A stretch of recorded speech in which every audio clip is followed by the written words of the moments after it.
Number 5 says which shows the correct way to set up the quadratic formula to solve the equation, meaning we don't have to actually solve here. Please don't spend extra time that you don't have to solving. We just need to set it up. And to set up a quadratic formula, we need to know A, B, and C.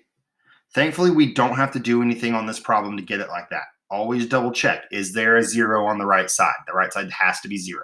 There is here, so we can go ahead and just do A, B, and C right like they are. A is 1. It's the number out front of x squared. B is going to be positive 5, and C is negative 11. Now, on the last problem, that was it. But this is the baby step progression forward. Now we're going to put it into the quadratic formula. And I'll tell you right now, the very first thing I write down is the one that's going to trip the most people up. The very first thing in this top numerator up here is opposite of B. So opposite of B here means this should be negative 5. That will be the most common miss people make, is they'll just click the option that has positive 5 there.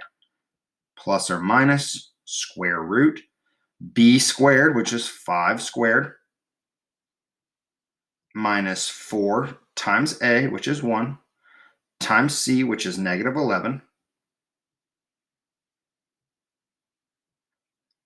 over 2A.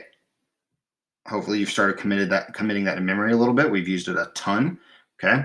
This would be your setup. Again, don't waste time. All it wanted was the setup. You'll see multiple choice answers down there with 4 different options of quadratic formulas. The biggest thing I can say is be very careful when answering this question, because a lot of people will go too fast with it. A lot of people will go too fast and they'll make an easy error here, okay? Make sure all the numbers check out. Make sure this is a negative 11. Make sure that's negative 5.